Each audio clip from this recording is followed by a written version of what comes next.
Alright, let's check out Flux node. So from what I can see, the chart on Flux node doesn't look too bad at all. So there are two ways that I can really draw this fib. I'd say, the big macro uptrend really started from down here. The data is quite flat down here, but I mean, if we do zoom in, you can pretty much very well see that, this was definitely a nice uptrend. If we draw like a micro fib from here to here, you can see we back tested the 786 and went off to the races. So, the fib from all the way down here is definitely valid.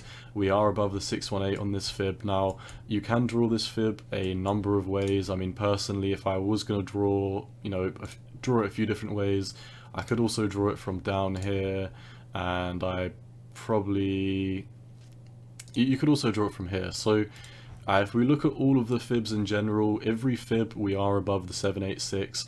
So I will give it the benefit of the doubt, as we are below the 618s on here. The big macro fib we are above, sorry, the 0.618. So in my opinion, we can even come down a tiny bit below the 618 and test this 200-day moving average. Now, this node hasn't been out for an insane amount of time. I've got this here on KuCoin from the 3rd of April 21. If I come and see, potentially this was came out before then. Okay, so this node has actually been out since 2018. Honestly, I've never heard of this. It must have just went underneath my radar. I didn't find a chart that goes back longer than this, but nonetheless, I mean, you can really see the uptrend started here. So in my opinion, the KuCoin chart is very good. So the market cap of this as well is also, fairly low. The fully diluted is, almost 600 million. So nothing too crazy. Obviously, the current market cap right now is 300 million because only about 50% of the circulating supply is out. So do bear in mind, this is going to inflate another 2x. So until the actual market cap does get to around about 600 million, then if people aren't buying this, then in the short term it will just gradually decrease because of the increasing inflation. So if you are holding a node on this, you are probably reaping the most benefits of this. Now, this had a lot of euphoria coming into this bull run. So if we look at the chart just from 2018, this was pretty flat. I mean, from 2 cents to 20. So in the bull run, it only managed to do a 10x, and I imagine the market cap was pennies back then, probably like hundreds of thousands if we check out the all-time. This was round about, it's hard to tell when there's no commas, is that 45,296, or is it 4,529? It's hard to tell. I can't be bothered to read it as there's no commas in between. So actually wait, if we come here, no, so we can see here, no, it was less than 100 million. So my bad. If I do zoom in, yeah, so this must have been round about the 3 million or 5. Yeah, this is 10 million. So this never really saw any euphoria until this market cycle that we just came in. So I'm seeing a lot of people talking about nodes these days. But yeah, just focusing on the TA, we are above the 200-day moving average. So I would say, like personally, I don't trade nodes, I don't buy nodes, and I don't really buy coins or tokens on spot that have nodes. So personally, I wouldn't be buying this. But like I said, from a charting perspective, this chart does look fairly decent. Whether we are going to hold this 200-day or not is yet to be seen. We don't have any volume coming in, so that is a slight warning sign. The money flow indicator is slightly heading up, but we're not really getting any movement. I imagine it's just heading up because, like I said, the market cap of this is so low. So a little bit of money coming in. There's probably people selling their rewards for their nodes as well.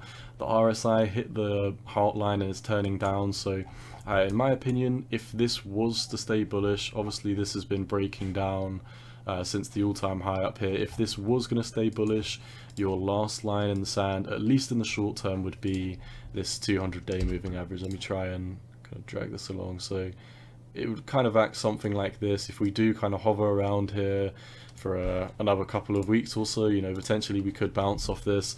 We could bounce on it, you know, anytime soon really. If I draw a micro fib and see where we're at here, we've bounced off the 618 in the micro term. We're now above the 0.5, so in the very, very short term, it does not look too bad, but I would not be surprised if we came down, you know, what is this, a couple of percent? Yeah, really nothing big, not even a 5% drop down to the 200-day. I'd say your 200-day is your last line in the sand before, you know, we would potentially be falling off the table. The only place I can see it bouncing is a 22% drop and a 41% drop respectively if we do lose the 200-day. So you know, like I said, I don't buy nodes, I don't trade them, etc. But personally, if I was to, once again, obviously none of this is financial advice, it's just what I personally would be looking out for in the market. But if I was to trade this in a long or a spot accumulation, whichever, you know, you'd prefer, I'd probably want to see a bounce on the 200-day moving average, something like this, before I personally do get bullish. Now, like I said, if we do bounce on the 200-day, and you know, this may be a nice time to buy, but I think, you know, you should probably wait until it does break above the 156 on this previous micro high here. Obviously not financial advice, but the number one setup I'd be looking for is a buy here. If I mark this as green, so you can kind of see where I personally would be trading once we broke above this previous micro high, and obviously after we do bounce on this 200-day moving average. But like I said, you know, haven't looked into the fundamentals of this. I don't really research fundamentals, it's not what my channel's about. I'm here for the TA. So from just a TA perspective, the chart is setting up nicely. It is, you know, very much macro bullish in the long term. Another place we could potentially bounce, I mean, if we draw this from here, from where this wick is down here, you can also see the 786 lines up nicely here. So really, I mean, obviously this is such a big drop that, you know, I wouldn't necessarily be getting out of bed if we do break down and have a bounce from here. But like I said, I mean, once we do lose, if I put that back, once we do lose this 618, if we do lose it, your last line in the sand is really the 200-day. If we lose the 200-day, there's really nowhere else to go apart from at least like a 20-25% drop.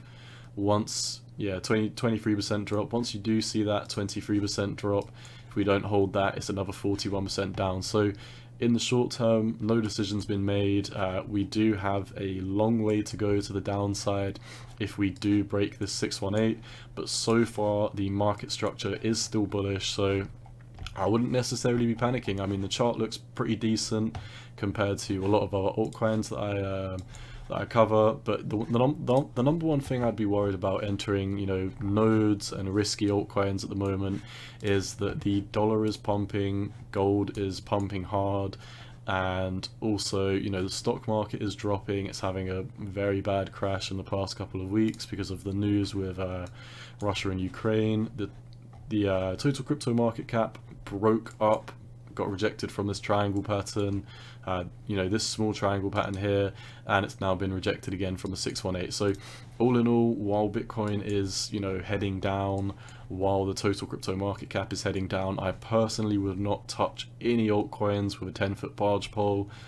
You know, the only altcoins that I'm accumulating right now is a tiny bit of Solana, and you know, that is just mainly because I do like Solana as a long-term project, not necessarily because the chart looks good in the short term. So mainly I am sitting in Bitcoin right now because I do believe if Bitcoin breaks below this red line that a lot of these altcoins are going to get decimated. So I'd keep an eye on Bitcoin. Obviously, if I was trying to trade Flux, I would have, you know, a setup like this where I'm keeping my eye on Bitcoin, I'm keeping my eye on Flux.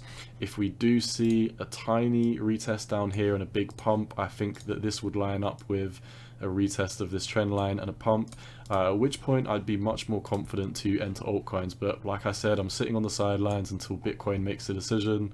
No decision's been made, so I am sitting and waiting. So yeah, keep an eye on the 200-day coming in at 129. If we lose, you know, 129, I'll give it the benefit of the doubt and say as long as it doesn't close a daily candle, because, you know, we have had a wick below this before and we continued.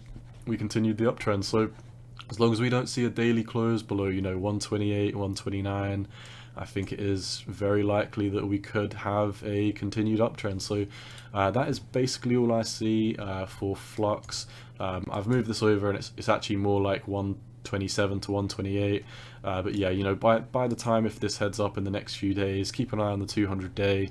And yeah, I'll continue covering this if anyone else wants to see it on my channel. So that's basically all I see for Flux. Once again, none of this is financial advice. This is just my opinion on the market, and you've always got to do what's best for you. Peace.